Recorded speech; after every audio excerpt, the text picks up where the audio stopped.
अस्सलाम वालेकुम। हाजिर खिदमत हैं डिसाइफर विद अब्दुल बासित के एक नए एपिसोड के साथ। नाज़रीन, 22 जुलाई को सलामती कौंसिल का पाकिस्तान की सदारत में इजलास हुआ। इसमें एक करारदाद भी पास हुई। इस करारदाद का जायज़ा लेंगे कि आया पाकिस्तान ने इस करारदाद से कुछ हासिल किया या कि भारत को कोई नुकसान हुआ। इसके बाद हम भारत में एक बहस चल रही है कि शायद मोदी 2029 के बाद वज़ीर आज़म न रहें और इनका जानशीन कौन हो सकता है पॉसिबली, इस पर भी बात करेंगे। बांग्लादेश और पाकिस्तान ने भी एक बहुत बड़ा फैसला किया है, इसके बारे में अपने नाजरीन को आगाही देंगे। और प्रोग्राम के आखिरी हिस्से में हम आपको भारत की फ़िज़ाइया के बारे में कुछ मालूमात फराहम करेंगे, क्योंकि भारत के जंगी तैयारों में काफ़ी कमी वाक़ हो रही है और ये पाकिस्तान के लिए तो दूसरी जानिब ऑब्वियसली एक अच्छी खबर है। तो इन्हीं दिलचस्प मौज़ूआत के साथ आज के अपने डिसाइफर विद अब्दुल बासित का यहाँ आगाज़ करेंगे। जी वेलकम बासित साहब। बहुत शुक्रिया मुंतहा, थैंक यू वेरी मच। और हमेशा की तरह डिसाइफर देखने वालों को अस्सलाम वालेकुम। जी, बाज़ाब्ता तौर पर आगाज़ अपने प्रोग्राम का सबसे पहले मुझे आपसे ये जानना है, 22 जुलाई को ये जो एक करारदाद पास हुई 2788, इसमें हमारे नाज़रीन को बताइएगा कि क्या कुछ है और क्या कुछ नहीं है, और क्या इस करारदाद से पर्टिकुलरली अगर मैं जम्मू कश्मीर तनाज़े के हवाले में बात करूं तो क्या इससे उस पर कोई फ़र्क पड़ता है, और क्या हम ये कह सकते हैं कि पाकिस्तान ने कोई बहुत बड़ी सिफारती कामयाबी हासिल कर ली या कि कोई सिफारती मार का सरअंजाम दे दिया? हो सफारती मार्का, ये तो खैर बहुत बड़े बड़े अल्फाज हैं, भारी भारी भारी भरकम अल्फाज।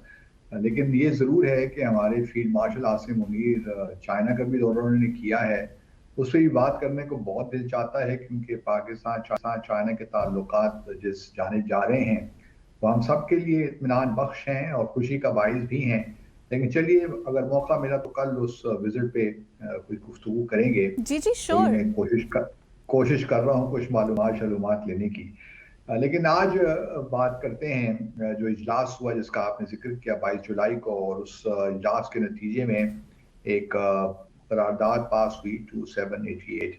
अच्छा, ये बड़ी इंटरेस्टिंग बात है कि, और जिस तरह हमने अपने पिछले हफ्ते भी प्रोग्राम में कहा था कि जो भी आउटकम डॉक्यूमेंट होगा, सच्ची बात तो यही है कि वो न्यूट्रल डॉक्यूमेंट होगा। उसमें कश्मीर का जिक्र नहीं होगा, उसमें फ़लस्तीन का जिक्र नहीं होगा। एक जनरल सी करारदाद होगी या जनरल सी प्रेस स्टेटमेंट होगी, क्योंकि हमारी ख्वाहिश ये थी कि एक कंसेंसस डॉक्यूमेंट निकले। तो उस कंसेंसस को रखने के लिए भारत ज़रूरी था कि इसको एक जनरल लाइन फॉर्मुलेशन इसमें दी जाए।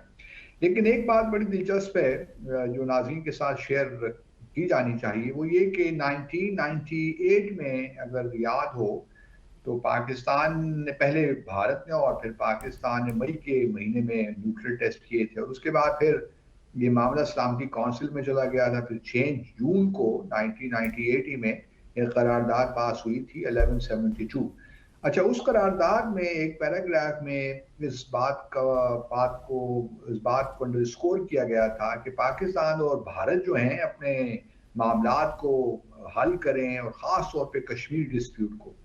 अच्छा, वो आखिरी बार था जबकि किसी भी यूएन डॉक्यूमेंट में कश्मीर कॉज का या कश्मीर इशू का या कश्मीर डिस्प्यूट का जिक्र हुआ।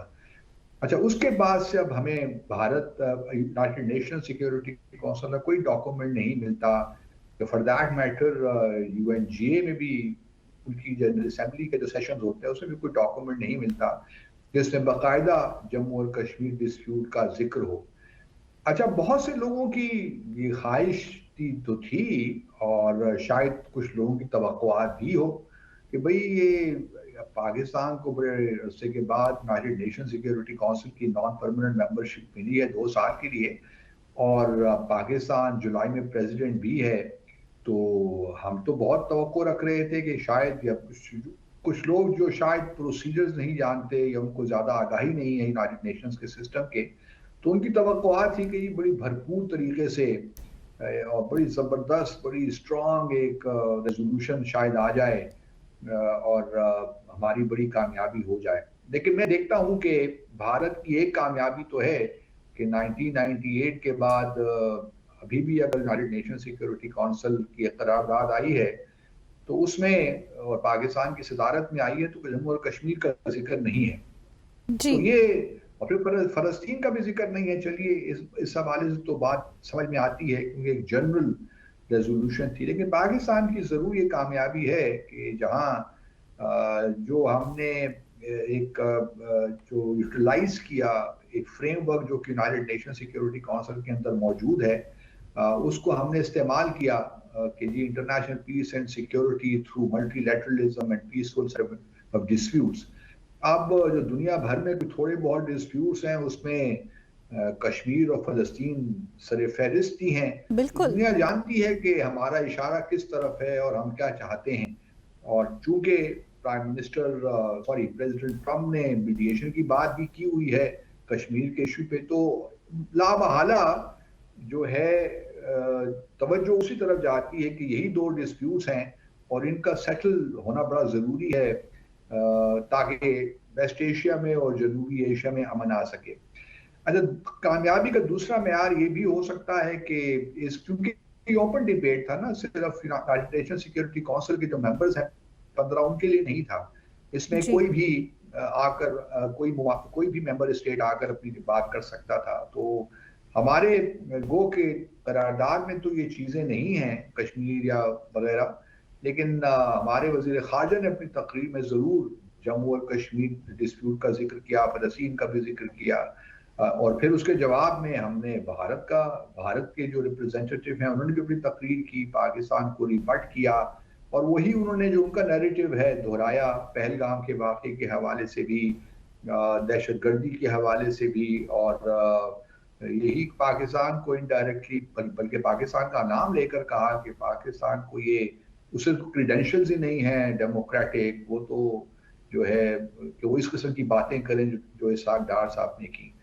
तो एक तो ये हुआ कि जवाब हुआ, फिर हमारी तकरीर हुई, फिर उसका जवाब हुआ, तो ये भी एक्सपेक्टेड था और इसका भी हमने जिक्र पहले ही कर लिया था। अब एक जो मैं पहले कह रहा था ना कि एक मेयार ये भी हो सकता है कि किन किन लोगों ने पार्टिसिपेट किया और किस लेवल पे पार्टिसिपेट किया और किन किन कंट्रीज ने खास तौर पे जम्मू और कश्मीर डिस्प्यूट की बात की। उसमें मुझे लगता है कि हमें कोई शायद ज़्यादा कामयाबी नहीं मिल पाई, क्योंकि एक तो जो इस वक्त यूनाइटेड नेशन सिक्योरिटी काउंसिल के नॉन परमानेंट मेंबर्स हैं उसमें अगर आप देखिए तो पाकिस्तान के अलावा 4 और ओआईसी के मेंबर्स हैं जिनमें गयाना है, सेरेलियोन, सोमालिया और एक अल्जीरिया, ये 4 ममालिक है। तो इन 4 ममालिक ने अपनी तकारीर में कहीं भी जम्मू और कश्मीर का जिक्र नहीं किया। इन्होंने भी इसको जनरल रखा जो कि करारदाद के फ्रेमवर्क है। एक मुल्क, वाहिद मुल्क जो है जिसने अपनी तकरीर में जिक्र किया और जो मेरी मालूमात हैं वो तुर्की ही था, जिसने जम्मू और कश्मीर का बाकायदा नाम लेकर कहा कि इस मामले को भी सेटल होना चाहिए। उन्होंने और भी इश्यूज की बात की, साइप्रस वगैरह, फलस्तीन की, तो वो भी ठीक है क्योंकि वो भी एक इम्पॉर्टेंट इशू है यूरोप में, तो उसकी बात भी ज़रूरी थी। लेकिन उस हवाले से मैं देखता हूँ कि शायद हमें लोगों का इंटरेस्ट तो यकीनन होगा कि पाकिस्तान और भारत के दरमियान जो एक लॉन्ग स्टैंडिंग तनाज़ा है वो हल हो, लेकिन वो देखते हैं कि अब जो एक मल्टीलैटरलिज्म है ना, ओवरऑल यूएन उतना इफेक्टिव नहीं रहा। गो के ये जो करारदाद पास हुई ये चैप्टर 6 के अंदर आर्टिकल 33 के तहत हुई, जिसमें बहुत से पॉसिबिलिटीज हैं कि आप मीडिएशन करवाएं, आर्बिट्रेशन की तरफ जाएं, या फिर आप बायलैटरली कोई भी ऐसा प्रोसेस बना लें या ऐसा कोई फ्रेमवर्क बना लें जिसके तहत आप अपना डिस्प्यूट हल करें। तो वो इसमें कोई बुनियादी तौर पे मैं अगर कहूँ तो कामयाबी इस तरह मैं देखता नहीं इसको, लेकिन ये ज़रूर है कि पाकिस्तान यही कुछ कर सकता था, इससे बियॉन्ड मेरा नहीं ख्याल कि पाकिस्तान और कुछ कर सकता था। ये जो रेजोल्यूशन आई है तो हमने एक हवाले से अगर देखा जाए तो जो हमारा डिस्प्यूट है भारत के साथ उसको इनडायरेक्टली हमने दुनिया भर के सामने पेश किया बगैर नाम लिए, और फिर यूनाइटेड नेशंस के अंदर जो एक मीडिएशन सपोर्ट है यूनिट, उसको स्ट्रेंथन करने की बात की, क्योंकि यूनाइटेड नेशंस के पास एक्सपर्टीज तो है ना कि मीडिएशन किस तरह होती है, नेगोशिएशंस किस तरह होते हैं, आर्बिट्रेशन के क्या प्रोसेसेस हैं, और फिर तो ये एक लिहाज से हमारा ये इस रेजोल्यूशन में भी कहना कि जी सपोर्ट जो मीडिएशन सपोर्ट यूनिट है, जो पूरा सिस्टम है यूनाइटेड नेशंस का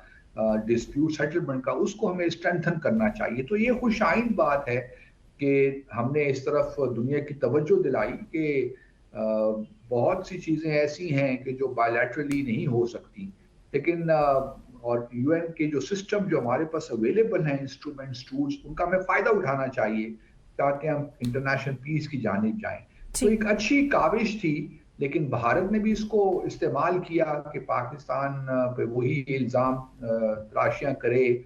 पाकिस्तान को उन्होंने कहा कि जी आप तो खुद क्रॉस बॉर्डर टेररिज्म वगैरह में, वो जो उनका नैरेटिव है बॉर्डर इन्वॉल्व है, तो उन्होंने लेकिन उनके लिए चूंकि भारत इस वक्त नॉन परमानेंट मेंबर नहीं है, तो हमारा पहले शायद ख्याल था कि अगर बहुत सख्त लैंग्वेज होगी या उसमें कश्मीर का जिक्र होगा या स्पेसिफिक कुछ चीज़ों की बात होगी, तो शायद फ्रांस और अल्जीरिया वगैरह उस पर इतराज़ात उठाएं, और ऐसा हुआ क्योंकि पाकिस्तान ने ये जो ड्राफ्ट है ना मुंतहा, जी। ये यकम या 2 जुलाई को दे दिया था तमाम जो United nation security council member के स्टेट्स ने। ऐसा नहीं हुआ कि ड्राफ्ट उसी दिन दिया गया हो और उस पर मुज़ाकरात हुए हों, नेगोशिएशंस हुई हों। ये तकरीबन देखिए ना, 2 जुलाई को अगर दिया है तो इसका मतलब है कि 20-21 दिन पहले ही ड्राफ्ट दे दिया गया था। तो इसमें अब मुझे नहीं मालूम कि जो मैक्सिमलिस्ट पोजीशन हमने ड्राफ्ट में ली कि मिनिमलिस्ट पोजीशन ही हमने ली, न्यूट्रल पोजीशन ही ली, लेकिन फ्रांस के साथ हमारा एक काफ़ी एक रहा, बहुत सी हमारी उनके साथ निगोशिएशंस हुई इस ड्राफ्ट पे, और फिर फाइनली ये जो न्यूट्रल ड्राफ्ट निकला है, मेरे ख्याल में कामयाबी इस सेंस में आप कह सकते हैं कि पाकिस्तान की ज़रूर है कि हमने दुनिया की तवज्जो दिलाई कि जो डिस्प्यूट्स हैं ममालिक के दरमियान, उनका सेटल होना कितना ज़रूरी है इंटरनेशनल पीस के लिए और इंटरनेशनल ग्रोथ प्रॉस्पेरिटी के लिए। ठीक है, उसमें अगर कश्मीर का जिक्र नहीं भी हुआ तो खैर है, कोई बात नहीं, लेकिन हमने एक कोशिश तो की कि यूनाइटेड नेशंस को, मल्टीलैटरलिज्म को हम स्ट्रेंथन करें। अब हम सब जानते हैं कि इस वक्त यूएन उसमें इफेक्टिव नहीं है, मल्टीलैटरलिज्म पे बहुत सवालिया निशानात उठ रहे हैं, बहुत सवालात उठ रहे हैं, लेकिन इन सब चीज़ों के बावजूद भी मैं समझता हूँ कि पाकिस्तान की एक अच्छी काविश थी, हमने अपनी सदारत का सही फ़ायदा उठाया। अब जुलाई के कुछ दिन ही रह गए हैं, अब हमारे जो वज़ीर ख़ारिजा हैं वो वाशिंगटन में हैं, आज उनकी मार्को रूबियो से मुलाकात भी होगी, कल हम उस पर बात करेंगे डिटेल में। लेकिन ओवरऑल मैं समझता हूँ कि पाकिस्तान की अच्छी काविश रही। बिल्कुल, इस काविश रही पाकिस्तान की जानिब से, और एक्सपेक्ट करते हैं कि इसी जोश व जज्बे के साथ पाकिस्तान आगे भी जाकर बहुत फ्रूटफुल किस्म के नताइज जो हैं वो देता रहेगा, जो जो अपॉर्चुनिटीज़ भी पाकिस्तान को मुयस्सर आएंगी। सो नाज़रीन, एक ब्रेक लेंगे, ब्रेक के बाद वापस आएंगे और पॉसिबली छुट्टी कराएंगे वज़ीर आज़म नरेंद्र मोदी साहब की। Welcome back after the break. तो बाज़ साहब, आपकी क्या राय है, छुट्टी करा देनी चाहिए वज़ीर आज़म नरेंद्र मोदी साहब की, या कुछ हालात दिखाई तो नहीं दे रहे अगर मैं ग्राउंड रियलिटीज़ पर बात करूं, लेकिन ख़ुद हम अगर भारतीय मीडिया की बात करें तो उसमें काफ़ी एक शोरिश जो है हमें सुनाई देती है, एक चहमा गोइयाँ सी जो हैं सामने आ रही हैं उनकी छुट्टी के हवाले से। उनका सियासी कैरियर ख़त्म हो रहा है। आप क्या समझते हैं, 2029 के इंतखाबात से पहले ही कुछ होगा, उसके बाद कुछ होगा, उन इंतखाबात में कुछ हलचल होगी, या अगले इंतखाबात में बीजेपी का कैंडिडेट कोई और होगा, और अगर होगा तो आपकी नज़र में वो कौन हो सकता है? भैया, अगर आपके पास इख्तियार है तो ज़रूर छुट्टी करवा दीजिए, कम से कम मेरे पास तो नहीं है। अगर मेरे पास ये इख्तियार होता तो शायद मैं छुट्टी करवा ही देता, क्योंकि बहुत से लोग भारत में यही चाहते हैं कि उनकी छुट्टी हो जाए। बिल्कुल। और ख़ास तौर पे जो कांग्रेस पार्टी है, जो अपोजिशन की पार्टीज हैं, वो तो चाहती यही हैं, क्योंकि बल्कि अभी उनके जो अपोजिशन, जो कांग्रेस पार्टी के सदर हैं खारगे साहब, उन्होंने तो यहाँ तक भी कह दिया कि मोदी साहब बहुत एक इनकॉरेजिबल पैथोलॉजिकल लायर हैं, झूठे हैं, हर वक्त झूठ बोलते रहते हैं। तो यहाँ तक मामला पहुंच गए। अच्छा, मोदी साहब, आज 25 जुलाई है ना, तो मोदी साहब ने आज इंदिरा गांधी जो प्राइम मिनिस्टर रही हैं भारत की, उनका रिकॉर्ड आज तोड़ दिया है, इन द सेंस के कंसेक्यूटिवली जो है आज मोदी साहब को प्राइम मिनिस्टर बने हुए 4078 दिन हो गए हैं, 4078 दिन। इससे पहले ये रिकॉर्ड इससे जो रिकॉर्ड एक रिकॉर्ड तो नहीं कह सकते, लेकिन इससे पहले इंदिरा गांधी साहबा जो थी वो 4077 दिनों के लिए वजीर आजम कंसेक्यूटिव जो थी वो वजीर आजम रही। जी। लेकिन अभी अभी इंदिरा गांधी का रिकॉर्ड टूटा नहीं, इन द सेंस के इंदिरा गांधी ने तकरीबन 15 साल से जायद जो है वो एक दफा तो 1964 से 1977 तक, और फिर उसके बाद भी एक दफा उनको मौका मिला जो है वजीर आजम बनने का, जो मेरे ख्याल में 1980s में था, 84 तक। तो अब और टोटल जो उनका पीरियड है इंदिरा गांधी का वो 15 साल से कुछ जायद है। लेकिन जो इस वक्त की रिकॉर्ड होल्डर हैं मुंतहा वो हैं जवाहरलाल नेहरू।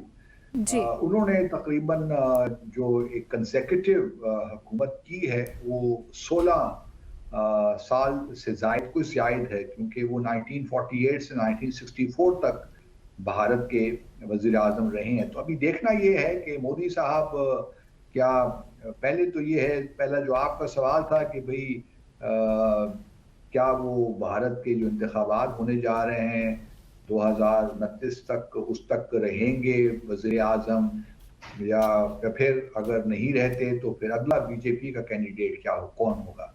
अच्छा, ये सारी बहस शुरू क्यों हुई? बहस इसलिए शुरू हुई कि एक तरफ तो देखिए ना, 2014 से लेकर अब तक 2025 तक कुछ तो क्रेडिट मोदी साहब को देना पड़ता है, क्योंकि एक जो सिलसिला इकोनॉमिक रिफॉर्म का शुरू हुआ था, इकोनॉमिक ग्रोथ का, तो 2014 से लेकर 2025 तक मोदी साहब ने बहुत सी गुर्बत के हवाले से आप कह लिए काफ़ी उनकी अचीवमेंट है ख़त्म करने में। को कि अभी भी 28% जो लोग हैं भारत में वो जो खत गुर्बत है, जो लाइन है पावर्टी, उससे नीचे ही रहते हैं और बुरी हालत है बहुत से लोगों की। लेकिन ओवरऑल अगर आप देखिए तो भारत की इकॉनमी अब चौथे नंबर की बड़ी इकॉनमी हो गई है। अब उनकी ख्वाहिश है कि अगले कुछ सालों में वो तीसरी बड़ी इकॉनमी बन जाएं, जापान से भी आगे निकल जाएं। तो इकोनॉमिकली कहीं ना कहीं मोदी साहब ने डिलीवर तो किया है। वो कि उनकी पुरानी जो पॉलिसीज डिमोनेटाइजेशन वगैरह से वो बैकफायर भी उन्होंने किया। लेकिन ओवरऑल अगर आप देखिए तो उनका एक जो है इकोनॉमिकली मैं समझता हूँ कि उन्होंने डिलीवर तो कहीं ना कहीं किया है। और फॉरेन पॉलिसी के मैदान में बड़ी उनकी अचीवमेंट्स हैं अगर आप ऑब्जेक्टिवली बात करें। लेकिन भारत के अंदर अगर आप देखिए तो बड़ी एक एम्बिवेलेंस है, बेचैनी है, एक हिजान सी की कैफियत है, क्योंकि मुसलमानों को उन्होंने बिल्कुल मार्जिनलाइज कर लिया है। इसी तरह जो माइनॉरिटीज के साथ दंगे फसाद हैं वो ज्यादा हुए हैं। हिंदुत्व का जो एक कॉन्सेप्ट 1925 से निकला था, उसके बाद से जो है हिंदुत्व के इस वक्त जो लोग हैं उनकी जड़ें वो बहुत एक एग्रेसिव हैं। इसीलिए मणिपुर में भी जो कुछ हो रहा है वो भी हमने देखा। अभी तक वहाँ पे प्रेसिडेंशियल रूल वहाँ पे लग गया है। प्रॉब्लम्स तो बहुत हुए फिर, लेकिन दुनिया जो है भारत के अंदर लोग उनकी बड़ी तारीफ भी करते हैं कि कश्मीर में देखिए जी कोई भी ऐसे इक़दाम नहीं ले सका जिस तरह मोदी साहब ने लिए 5 अगस्त 2019 को, और स्पेशल स्टेटस खत्म कर दिया और बकौल उनके मकबूजा जम्मू और कश्मीर को भारत का हिस्सा बना दिया, and so on and so fourth. और फिर पाकिस्तान के साथ जो हमारी जो डीलिंग है उसमें उन्होंने बड़ा एग्रेशन दिखाया। 56 इंच की छाती जो उनकी है उसमें उड़ी के बाद उन्होंने सर्जिकल स्ट्राइक की, पुलवामा के बाद उन्होंने बालाकोट का किया, और फिर पहलगाम के बाद पाकिस्तान को उन्होंने सबक सिखा दिया। तो इस किस्म की बातें भी जो हैं, जो हिंदुत्व जो आरएसएस है या जो भी बीजेपी के है वो प्रोपेगेंडा मशीन, उन्होंने काफी उनको एक प्रोजेक्शन दी। लेकिन पहलगाम के बाद ही और ये जो पाकिस्तान इंडिया का जो मामला हुआ उसमें बहुत सी चीजें मोदी साहब बहुत एक्सपोज भी हुए। बिल्कुल। और आरएसएस का ख्याल ये है कि मोदी साहब अब आरएसएस को भी चक्कर में डाल रहे हैं, क्योंकि आरएसएस की ख्वाहिश तो यही है ना कि जो आइन में खास तौर पे उनके कॉन्स्टिट्यूशन में सेकुलरिज्म की बात है, या जो है सेकुलरिज्म खास तौर पे उसको निकाला जाए, वहाँ पे यूनिफॉर्म सिविल कोड की बात हो रही है, तो आरएसएस का ख्याल है कि मोदी साहब ने इन मामलों में डिलीवर नहीं किया। वो कि हंगामे तो बहुत किए मुसलमानों के खिलाफ, लेकिन इसमें डिलीवर नहीं किया। और फिर उनका ख्याल ये भी है कि 2029 तक शायद मोदी साहब अपनी पॉपुलैरिटी को बरकरार न रख सकें, तो इसलिए ज़रूरी है कि अभी से कुछ कोशिश होनी चाहिए अगले 4 सालों में, ताकि किसी और शख्स को प्रोमोट करना चाहिए, ताकि 2029। और फिर ये भी है मुद्दा कि हर अरूज को जवाल तो आता ही है। ये नहीं बिल्कुल। हो सकता कि मोदी साहब तमाम उम्र के लिए परमानेंटली वो प्राइम मिनिस्टर रहें। लेकिन मेरा अपना ख्याल ये है कि जब मैं इर्द गिर्द देखता हूँ बीजेपी में, तो मुझे कोई ऐसा शख्स नजर नहीं आता, सच्ची बात है, जो कि इस वक्त मैं 2025 की बात कर रहा हूँ, जो मोदी साहब को रिप्लेस कर सके। और यही आरएसएस का मामला, आरएसएस की अब सबसे बड़ी कमजोरी यही है कि उनको भी कोई शख्स नजर नहीं आ रहा। वो कहते तो हैं, क्योंकि जो आरएसएस के चीफ हैं मोहन भगवत साहब, उनका ख्याल यही है कि मोदी साहब आरएसएस को भी किसी खातिर में नहीं लाते। गो के मोदी साहब वाहिद प्राइम मिनिस्टर हैं जो कि बीजेपी के, जो कि नागपुर आरएसएस के हेडक्वार्टर्स में उन्होंने विजिट किया। तो उनकी जो इंक्लिनेशंस हैं या जो उनकी बैकग्राउंड है, वो उन्होंने छुपाया तो नहीं हुआ। लेकिन आरएसएस को भी अब थोड़ी बहुत मुश्किल तो है कि वो किसे प्रमोट करें। क्या वो अमित शाह को लाएं, जो कि इस वक्त होम मिनिस्टर हैं? उनमें वो करिश्मा शायद नहीं है। वो कि मोदी साहब का तजुर्बा बहुत ज्यादा हो गया है। मोदी साहब देखिए ना, 2021 से चीफ मिनिस्टर भी रहे हैं गुजरात के, 2021 से लेके 2014 तक, यानी कि वो भी 13-14 साल उन्होंने बहैसियत चीफ मिनिस्टर के गुजारे गुजरात के।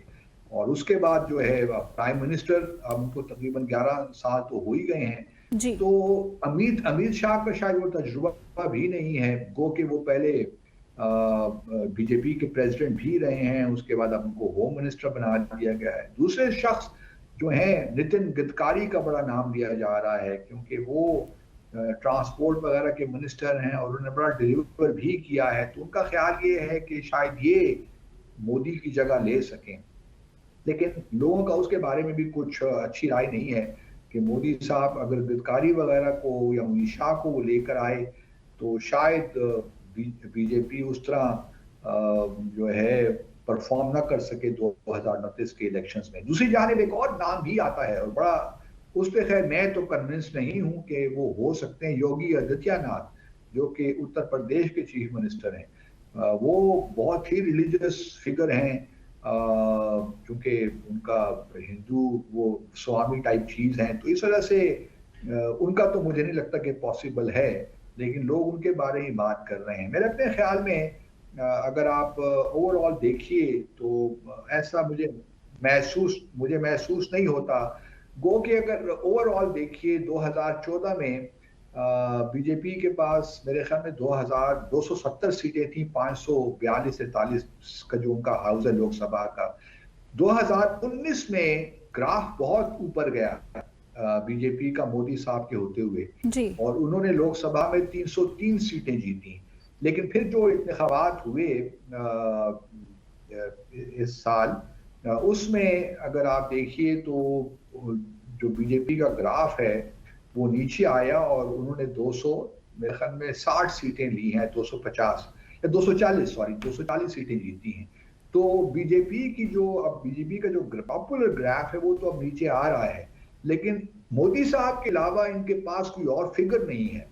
मेरा अपना ख्याल ये है, अनलेस के कोई ऐसा शख्स आगे आ जाए, लेकिन मुझे नहीं लगता कि इस वक्त जो बीजेपी की सेकंड टीयर लीडरशिप है उसमें कोई ऐसा शख्स है जो कि मोदी साहब को रिप्लेस कर सके। मुझे लगता है कि 2029 में भी मोदी साहब ही बीजेपी के कैंडिडेट होंगे, और उनकी कोशिश होगी कि वो जो प्राइम मिनिस्टर नेहरू, जो 16 साल प्राइम मिनिस्टर रहे, वो उनका रिकॉर्ड तोड़ें, और वो भारत के पहले वजीर आजम हों जो कि 16 साल से जायद प्राइम मिनिस्टरशिप जिन्होंने की हो। सही। Let's take a short commercial break. Welcome back after the break. So Basit साहब, हमने सुना है कि भारत ने अपाची अटैक हेलीकॉप्टर्स लिए हैं अमेरिका से, लेकिन साथ साथ दूसरी जानिब ये भी देख रहे हैं कि जंगी जहाज़ों में जो भारत के पास मौजूद हैं उनमें भी काफ़ी कमी वाक़ई हुई है। तो क्या ये पाकिस्तान के लिए एक अच्छी खबर है, और भारत अपनी इस कमी को अब कैसे दूर करेगा? भारत का मामला जो है, क्योंकि पाकिस्तान और भारत की जंग के बाद भारत को ये एहसास तो है कि उनकी एयरफोर्स में बहुत से प्रॉब्लम्स हैं, और जो उनके एयर चीफ हैं सिंह साहब, वो बार बार इस बात की तरफ भारत के जो हुक्मरान हैं उनकी तवज्जो इस जानिब मबसूल करवाने की कोशिश करते रहते हैं कि भाई कुछ कर लो वरना मारे जाएंगे। और अभी तो 5-6 त्यारे गिरे हैं, न जाने और कितने त्यारे पाकिस्तान गिरा जी। देगा। अच्छा, मामला कुछ ये है कि जो मिग तैयारे थे ना, जो भारत के पास काफी अरसे से हैं, 60 से हैं, 63 से मेरे ख्याल में, और ये सोवियत तैयारा है। अब ये जो है इस सितंबर में ये फेज आउट कर रहे हैं जितने भी इनके पास, मेरे ख्याल 36 मिग तैयारे इनके पास हैं, क्योंकि वो अब परफॉर्म नहीं कर पा रहे, पुराने हो गए हैं, 60 साल का ज्यादा से ज्यादा अरसा हो गया है। अब वो उनको निकाल रहे हैं।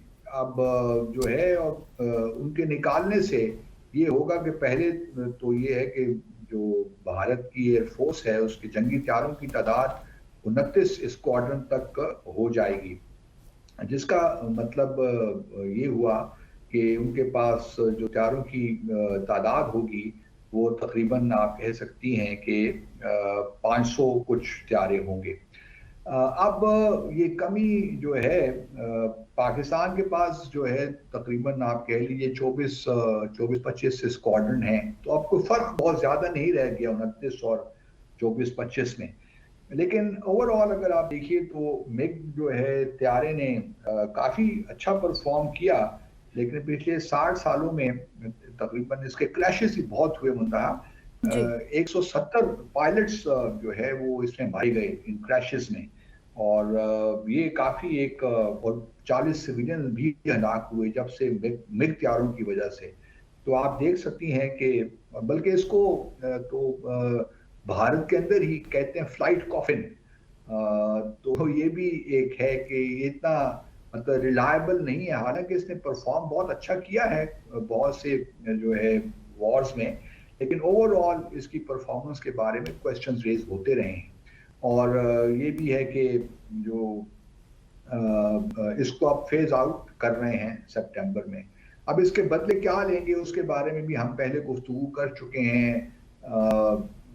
SU-57 वो ऑप्शन नहीं है, क्योंकि इस वक्त भारत रूस उस कैपेसिटी नहीं है कि वो इनको दे सके, और जी। भारत को फौरी तौर पे ये चाहिए। दूसरी जानिब जो है F-35 के बारे में बातचीत हो रही है, लेकिन वो मुझे नहीं मालूम कि किस हद तक वो पॉसिबल है। तो बात आके राफेल पे ही रुकेगी, वो कि पहले भी राफेल 36 तैयारी लिए हैं, अब वो 26 और नेवी के लिए लिए जा रहे हैं। लेकिन मुमकिन है कि अगर राफेल थोड़ा बहुत अपना 5th जनरेशन फाइटर बना ले तो शायद वो ही ले लें।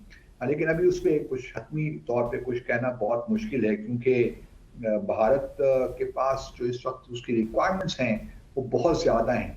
बाकी क्योंकि उन्होंने जो गैप है ना उसको फिल करना है, जी। और वो राफेल से ही हो सकता है, या फिर जो लोकल उनका, क्योंकि लोकल जो इंडिजिनस प्रोडक्शन है ना उससे ही बड़े प्रॉब्लम्स आ रहे हैं। सच्ची बात तो यही है। एक तरफ तो देखिए ना, जो लाइट कम्बैट एयरक्राफ्ट है तेजा-1, वो भी अभी उस पर कुछ मूवमेंट हो रही है, और मुमकिन है कि वो कुछ मिल जाए इंडियन एयरफोर्स को। और फिर क्योंकि उसके इंजन कुछ आए हैं अभी अमेरिका से, फिर मार्क 2 है तेजा, उसके भी इंजन अमेरिका से आने हैं 414 BE 414। लेकिन वो सारी जो बातें अब है ना कि ये मामला गंभीर हो गए हैं भारत की एयरफोर्स के लिए, और हमारे लिए तो अच्छी बात है। लेकिन साथ साथ ये भी याद रहे कि भारत जहां कोशिश तो कर रहा है कि F-35 उस ले ले या राफेल और ज्यादा ले ले, इसके बारे में कोई फैसला नहीं हुआ, लेकिन साथ साथ उसने अपनी एक्विजिशन जारी रखी हुई है। अभी कल परसों ही एक बड़ा पुराना एग्रीमेंट था भारत और अमेरिका का, अपाची जो military aircraft attack air helicopter, उसको 6 उन्होंने वहां से खरीदे थे, तो 2 दिन पहले 3 उनको मिल गए हैं।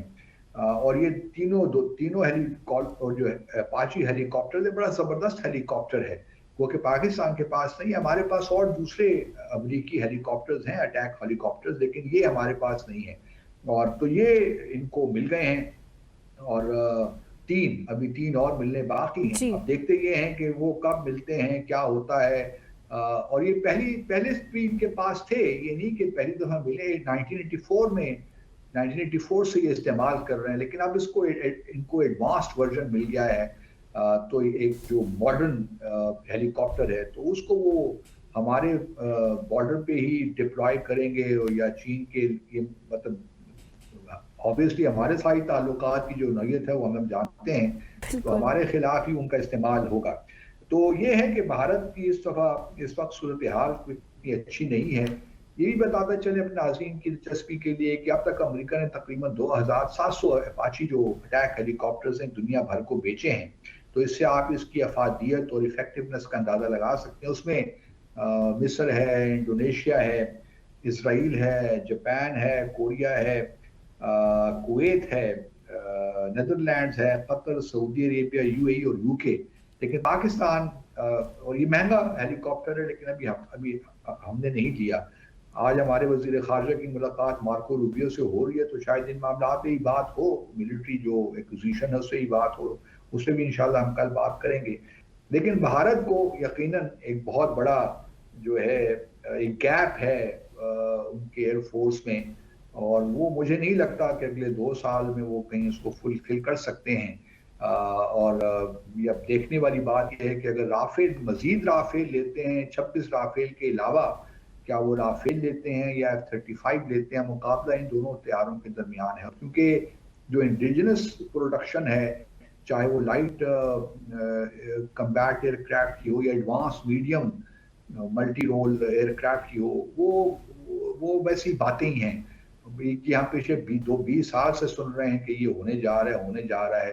दूसरी जानिब हमारे JF-17 थंडर बड़ी कामयाबी के साथ आगे चल रहा है। अभी J10C की बातें भी हो रही हैं, J20 की बातें भी हो रही हैं, J35 की बातें भी हो रही हैं, और फिर हमारी एक्विजिशन जल्दी हो जाएगी अगर हमने किसी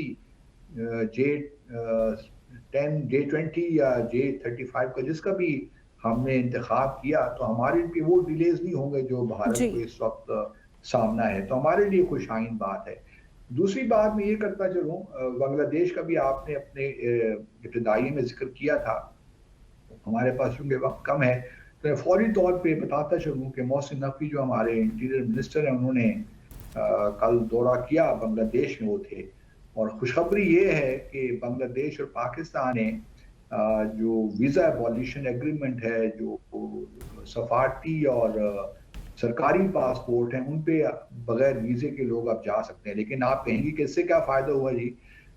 ये तो सिर्फ एक ख़ास मखसूस तबका है जो कि जा सकता है बगैर पासपोर्ट के। उनके लोग भी जो ऑफिशियल पासपोर्ट होल्डर्स हैं या डिप्लोमेटिक पासपोर्ट होल्डर्स हैं, वो भी बगैर वीज़े के पाकिस्तान आ सकेंगे, और हम भी बगैर वीज़े के बांग्लादेश जा सकेंगे। लेकिन अच्छा तो ये होता कि तमाम पासपोर्ट इसमें शामिल होते, आम पाकिस्तानियों को भी ये सहूलत हासिल होती, और आम बांग्लादेशियों को भी ये सहूलत हासिल होती कि वो उनको ऑन अराइवल वीज़ा मिल जाता। जी। लेकिन मैं फिर भी समझता हूँ कि एक बहुत अच्छी डेवलपमेंट भारत में इसमें बहुत परेशानी है कि बिल्कुल। ये किस तरह हो गया। और यहाँ तो बकौल उनके पाकिस्तान को तो यहाँ पूरा एक नेटवर्क भी मिल जाएगा, बकौल उनके ISI के ऑफिशियल्स यहाँ पे आएंगे, और बड़ा बड़ा मतलब बांग्लादेश इंडिया के खिलाफ काम हो गया है।